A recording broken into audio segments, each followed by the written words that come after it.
Hi friends, ಒಂದು ಸಮಯದಲ್ಲಿ ಈ ರೀತಿ ಕೂಡ ಇತ್ತು. ಆ ಸಮಯದಲ್ಲಿ ನಮ್ಮ ಭೂಮಿ ಮೇಲೆ ದೊಡ್ಡ ದೊಡ್ಡ ದೈತ್ಯಾಕಾರದ ಜೀವಿಗಳು ಜೀವಿಸ್ತಾ ಇದ್ವು. ಅವುಗಳ ಹೆಸರು ಡೈನೋಸರ್ಸ್. ಈಗ ನಾವೆಲ್ಲ ಈ ಭೂಮಿ ಮೇಲೆ ತುಂಬಾ ಪ್ರಶಾಂತವಾಗಿ ಜೀವನ ಮಾಡ್ತಾ ಇದೀವಿ. ಆದ್ರೆ ಒಂದು ಸಮಯದಲ್ಲಿ ಇದೇ ಭೂಮಿ ಮೇಲೆ ತುಂಬಾ ಭಯಂಕರವಾದ ಡೈನೋಸರ್ಸ್ಗಳು ಇದ್ವು. ಆಗ ಈ ಭೂಮಿ ಮೇಲೆ ಮನುಷ್ಯ ಅನ್ನೋ ಪ್ರಾಣಿ ಇದ್ದಿಲ್ಲ. ಈ ಡೈನೋಸರ್ ಸಂಖ್ಯೆನೆ ಹೆಚ್ಚಿನ ಪ್ರಮಾಣದಲ್ಲಿ ಇದ್ವು. ಈ ಮಹಾ ದೈತ್ಯಾಕಾರದ ಡೈನೋಸರ್ ಸರಿಸುಮಾರು 14 ಕೋಟಿ ವರ್ಷಗಳ ಕಾಲ ಈ ಭೂಮಿಯನ್ನು ರಾಜ್ಯವನ್ನ ಆಳ್ವಿಕೆ ಮಾಡ್ತವೆ. ಆದ್ರೆ ಇಷ್ಟಕ್ಕೂ ಆ ದಿನ ಇವುಗಳಿಗೆ ಏನಾಯ್ತು? ಆ ಒಂದೇ ಕಾರಣದಿಂದ ಇಷ್ಟು ದೊಡ್ಡ ಪ್ರಾಣಿಗಳ ವಿನಾಶವೇ ಆಗುತ್ತೆ. ಅದು ಯಾವ ತರ ಘಟನೆ? ಅದರ ಕಾರಣದಿಂದ ಈ ಭೂಮಿ ಮೇಲೆ ಡೈನೋಸರ್ ಅನ್ನೋ ಪದ ಇಲ್ಲದಂತೆ ವಿನಾಶವಾಗುತ್ತೆ. ಈ ಪ್ರಶ್ನೆಗೆ ಸಮಾಧಾನ ತಿಳ್ಕೊಳ್ಬೇಕು ಅಂದ್ರೆ ಆ ದಿನ ಡೈನೋಸರ್ಸ್ಗೆ ಏನಾಯ್ತು, ಈ ಭಯಂಕರವಾದ ಘಟನೆಯನ್ನ ತುಂಬಾ ಸಮೀಪದಿಂದ ನೋಡೋಣ ಬನ್ನಿ. ಹಾಗಾದ್ರೆ ಸ್ನೇಹಿತರೆ, ಹೋಗೋಣ ಬನ್ನಿ ಈ ದಿನದಿಂದ 6,50,00,000 ವರ್ಷಗಳ ಹಿಂದಕ್ಕೆ. ಈಗ ನಾವು ಬಂದಿರುವುದು 6,50,00,000 ವರ್ಷಗಳ ಹಿಂದಕ್ಕೆ. ಈಗ ಭೂಮಿಯ ವಾತಾವರಣ ತುಂಬಾ ಆಹ್ಲಾದಕರವಾಗಿದೆ. ಎಲ್ಲಿ ನೋಡಿದ್ರು ಹಚ್ಚ ಹಸಿರಿನಿಂದ, ಸೂರ್ಯರಶ್ಮಿಯ ಜೊತೆಗೆ ಇಂಪಾದ ಗಾಳಿಯಿಂದ ಈ ವಾತಾವರಣವನ್ನ ಇನ್ನಿಷ್ಟು ಸ್ವರ್ಗವನ್ನಾಗಿ ಬದಲಾಯಿಸಿದೆ. ಇಂತಹ ವಾತಾವರಣದಲ್ಲಿ ಡೈನೋಸರ್ಸ್ ತುಂಬಾ ಸಂತೋಷದಿಂದ ಅವುಗಳ ಜೀವನವನ್ನ ಕಳೀತಾ ಇದ್ವು. ಡೈನೋಸರ್ಸ್ ಆ ಸಮಯದಲ್ಲಿ ಈ ಭೂಮಿ ಮೇಲೆ ಇದ್ದ ತುಂಬಾ ದೊಡ್ಡ ಜೀವಿ. ಒಂದು ಮಾತಿನಲ್ಲಿ ಹೇಳಬೇಕಂದ್ರೆ ಆ ಸಮಯದಲ್ಲಿ ಭೂಮಿಯ ಮೇಲೆ ಇವುಗಳ ಅಧಿಕಾರವೇ ನಡೀತಾ ಇತ್ತು. ಈ ಡೈನೋಸರ್ ಜೊತೆಗೆ ಆ ಸಮಯದಲ್ಲಿ ಈ ಭೂಮಿ ಮೇಲೆ ಒಂದು ಜೀವಿ ಸಹ ಇತ್ತು. ಅದು ಈ ದಿನ ಇಲಿಯಾಗಿ ಈ ರೀತಿ ಕಾಣುತ್ತೆ. ಇದರ ಹೆಸರು ಮ್ಯಾಮಲ್. ಆದ್ರೆ ವಾಸ್ತವಕ್ಕೆ ಮ್ಯಾಮಲ್ ನಮಗೆ ಪೂರ್ವಿಕರಾಗ್ತಾರೆ. ಏಕೆಂದ್ರೆ ನಾವೆಲ್ಲ ಈ ಜೀವಿಗಳಿಂದಲೇ ಎವಲ್ಯೂಷನ್ ಆಗಿ ಮಾನವರಾಗಿ ತಯಾರಾಗಿದ್ದೇವೆ. ಆ ಸಮಯದಲ್ಲಿ ಡೈನೋಸರ್ಸ್ ಯಾವ ತರ ಇದ್ವು ಅಂದ್ರೆ ಇವುಗಳಿಗೆ ಹಂಚ್ಕೊಂಡು ಈ ಸಣ್ಣ ಸಣ್ಣ ಜೀವಿಗಳು ಭೂಮಿಯ ಒಳಗೆ ಬಚ್ಚಿಟ್ಕೊಂಡು ಜೀವನ ಮಾಡ್ತಾ ಇದ್ವು. ಆದ್ರೆ ಆ ವಿಶಿಷ್ಟವಾದ ಪದ್ಧತಿನೇ ಇವುಗಳನ್ನ ಅತ್ಯಂತ ಭಯಂಕರವಾದ ಸಂಘಟನೆಯಿಂದ ಕಾಪಾಡುತ್ತೆ.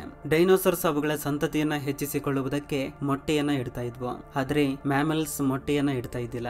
ಈ ಮ್ಯಾಮಲ್ಸ್ ಗೆ ಇರುವ ಈ ಗುಣವೇ ಈ ದಿನ ನಮ್ಮಲ್ಲಿದೆ. ಕೆಲವು ಕೋಟಿ ವರ್ಷಗಳಿಂದ ಕೂಡ ಈ ಡೈನೋಸರ್ಸ್ ತನ್ನ ಸಂತತಿಯನ್ನ ಹೆಚ್ಚಿಸಿಕೊಳ್ತಾ ಈ ಭೂಮಿಯ ಮೇಲೆ ಜೀವನವನ್ನ ಮಾಡ್ತವೆ. ಆ ಸಮಯದಲ್ಲಿ ಇವುಗಳಿಗೆ ಯಾವುದೇ ರೀತಿಯ ಮುಂಜಾಗ್ರತೆ ಇದ್ದಿಲ್ಲ. ಇವು ಅತ್ಯಂತ ಭಯಂಕರವಾದ ಸಂಘಟನೆಯನ್ನ ಎದುರಿಸಬೇಕಾಗುತ್ತೆ ಅಂತ. ಆಗ 10 ಕಿಲೋಮೀಟರ್ ಡಯಾಮೀಟರ್ ನಲ್ಲಿ ಇರುವ ಒಂದು ಆಸ್ಟ್ರಾಯ್ಡ್ ನಮ್ಮ ಭೂಮಿಯ ಮೇಲೆ ದಾಳಿ ಮಾಡ್ಲಿಕ್ಕೆ ತುಂಬಾ ವೇಗವಾಗಿ ಬರ್ತಿದೆ. ಭೂಮಿಯ ಗುರುತ್ವಾಕರ್ಷಣ ಕಕ್ಷೆಯಲ್ಲಿ ಬಂದ ತಕ್ಷಣ ಅದರ ವೇಗ ಇನ್ನೂ ಹೆಚ್ಚಾಗುತ್ತೆ. ಇದರ ವೇಗ ಎಷ್ಟು ಹೆಚ್ಚಾಗುತ್ತಂದ್ರೆ ಸರಿಸುಮಾರು ಪ್ರತಿ ಗಂಟೆಗೆ 70,000 ಕಿಲೋಮೀಟರ್ ವೇಗದಲ್ಲಿ ಭೂಮಿಯ ವಾತಾವರಣಕ್ಕೆ ಎಂಟರ್ ಆಗುತ್ತೆ. ಯಾವಾಗ ಈ ಆಸ್ಟ್ರಾಯ್ಡ್ ಭೂಮಿಯ ವಾಯುಮಂಡಲಕ್ಕೆ ಬರುತ್ತೋ ಆಗ ಗ್ರಾವಿಟಿ ಕಾರಣಕ್ಕೆ ಇದೊಂದು ಅಗ್ನಿಗೋಳವಾಗಿ ಬದಲಾಗುತ್ತೆ. ಈ ಭಯಂಕರವಾದ ಅಗ್ನಿಗೋಳದ ಲೈಟ್ ಎಷ್ಟಿದೆ ಅಂದ್ರೆ ಇದರ ಸುತ್ತಲೂ 800 ಕಿಲೋಮೀಟರ್ ರೇಡಿಯಸ್ ನಲ್ಲಿ ಇದ್ದ ಎಲ್ಲಾ ಜೀವಿಗಳ ಕಣ್ಣು ಕಾಣದಂತಾಗ್ತವೆ. ಈ ದೈತ್ಯಾಕಾರದ ಡೈನೋಸರ್ಗೆ ಅಸಲು ಏನೂ ಕಾಣ್ತಾ ಇಲ್ಲ. ಆದ್ರೆ ಆ ಅಗ್ನಿಗೋಳದಿಂದ ಬರ್ತಾ ಇರುವ ಬಿಸಿಯನ್ನ ಫೀಲ್ ಆಗ್ತಿವೆ. ಸ್ವಲ್ಪ ಸಮಯದ ನಂತರ ಈ ಆಸ್ಟ್ರಾಯ್ಡ್ ಮೆಕ್ಸಿಕೋ ಅನ್ನೋ ಪ್ರದೇಶದಲ್ಲಿ ಭೂಮಿಯನ್ನ ಡಿಕ್ಕಿ ಹೊಡೆಯುತ್ತೆ. ಆಗ ಅತ್ಯಂತ ದೊಡ್ಡ ಭಯಂಕರವಾದ ವಿಸ್ಫೋಟ ನಡೆಯುತ್ತೆ.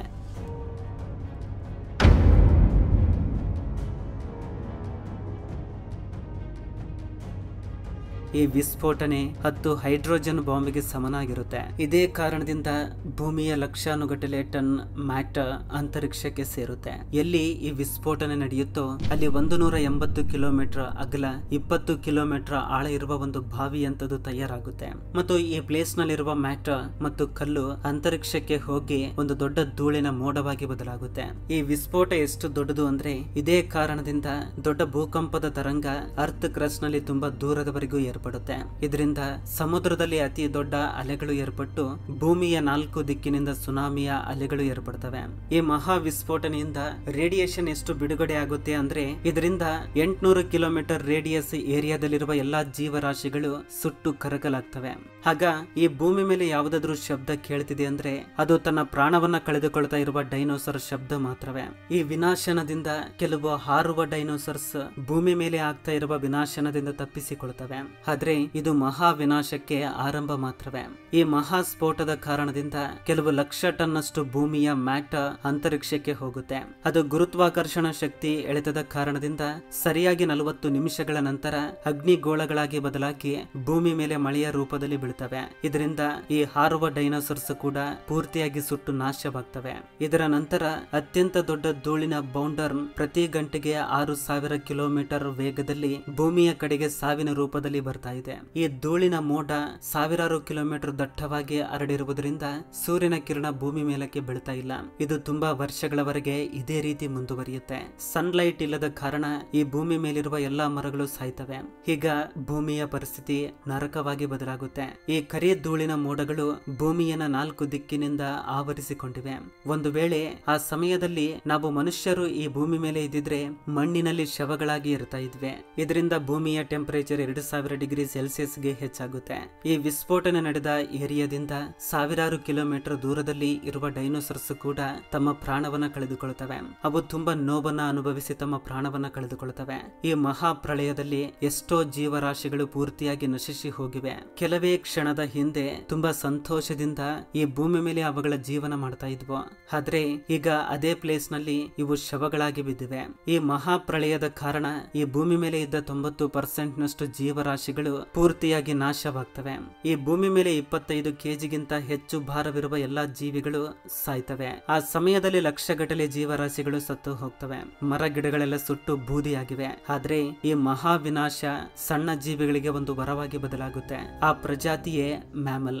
ಇವು ಈ ಮಹಾ ವಿನಾಶನದಿಂದ ತಪ್ಪಿಸಿಕೊಳ್ಳುತ್ತವೆ. ಇಷ್ಟು ಅಧಿಕ ಉಷ್ಣತೆಯನ್ನು ತಡೆದುಕೊಳ್ಳೋದಕ್ಕೆ ಇವು ತಮ್ಮ ಮನೆಗಳನ್ನ ಭೂಮಿಯ ಒಳಗೆ ನಿರ್ಮಿಸಿಕೊಂಡಿವೆ ಮತ್ತು ಇವುಗಳ ಪ್ರಾಣವನ್ನ ಕಾಪಾಡಿಕೊಳ್ಳುವುದಕ್ಕೆ ಸಿಕ್ಕ ಪ್ರತಿಯೊಂದನ್ನು ತಿನ್ನೋದಕ್ಕೆ ಶುರು ಮಾಡ್ತವೆ. ಡೈನೋಸರ್ ಅವಯವಗಳು ನಮಗೆ ಭವಿಷ್ಯದಲ್ಲಿ ಸಿಗ್ತವೆ. ಆಗ ಇವುಗಳ ಬಗ್ಗೆ ಗೊತ್ತಾಗುತ್ತೆ ಒಂದಾನೊಂದು ಕಾಲದಲ್ಲಿ ಈ ಭೂಮಿಯನ್ನ ಡೈನೋಸರ್ಸ್ ಆಳ್ತಾ ಇದ್ವು ಅಂತ. ಮೇ ಬಿ ಈ ರೀತಿ ಸಹ ನಡಿಬಹುದು. ನಮ್ಮ ಮಾನವನ ಜಾತಿಯ ವಿನಾಶಕ್ಕೆ ಇಂತಹುದೇ ಒಂದು ಘಟನೆ ಕಾರಣವಾಗಬಹುದು ಅಂತ ವಿಜ್ಞಾನಿಗಳು ಆಲೋಚನೆ ಮಾಡ್ತಾ ಇದ್ದಾರೆ. ಆದ್ರೆ ಈ ಮ್ಯಾಮಲ್ಸ್ ಈ ಮಹಾ ವಿನಾಶನದಿಂದ ಹೇಗೆ ತಪ್ಪಿಸಿಕೊಂಡುವು? ಈ ಭೂಮಿ ಡೈನೋಸರ್ ನಿಂದ ಹೇಗೆ ಮುಕ್ತಿ ಪಡೆದಿದೆ? ಈ ಮಾನವ ಈ ಭೂಮಿ ಮೇಲೆ ಹೇಗೆ ಬಂದ? ಫ್ರೆಂಡ್ಸ್, ಇವುಗಳ ಬಗ್ಗೆ ನಾವು ಬೇರೆ ಎಪಿಸೋಡ್ ನಲ್ಲಿ ತಿಳ್ಕೊಳ್ಳೋಣ. ಇದು ಫ್ರೆಂಡ್ಸ್ ಈ ದಿನದ ವಿಡಿಯೋ. ಫ್ರೆಂಡ್ಸ್, ಈ ವಿಡಿಯೋದಿಂದ ಅಟ್ಲೀಸ್ಟ್ 1% ನಾಲೆಜ್ ಆದ್ರೂ ಸಿಕ್ಕಿದ್ರೆ ಈ ವಿಡಿಯೋಗೆ ಒಂದು ಲೈಕ್ ಮಾಡಿ, ಹಾಗೆ ನಿಮ್ಮ ಫ್ರೆಂಡ್ಸ್ಗೂ ಕೂಡ ಶೇರ್ ಮಾಡಿ. ಹಾಗೆ ಈ ವಿಡಿಯೋ ಹೇಗಿದೆ ಅಂತ ಕಮೆಂಟ್ ಮಾಡಿ ತಿಳಿಸಿ. ನೆಕ್ಸ್ಟ್ ಎಪಿಸೋಡ್ ನಲ್ಲಿ ಸಿಗೋಣ. ಕೊನೆ ತನಕ ನೋಡೋದಕ್ಕೆ ಥ್ಯಾಂಕ್ಸ್ ಫಾರ್ ವಾಚಿಂಗ್.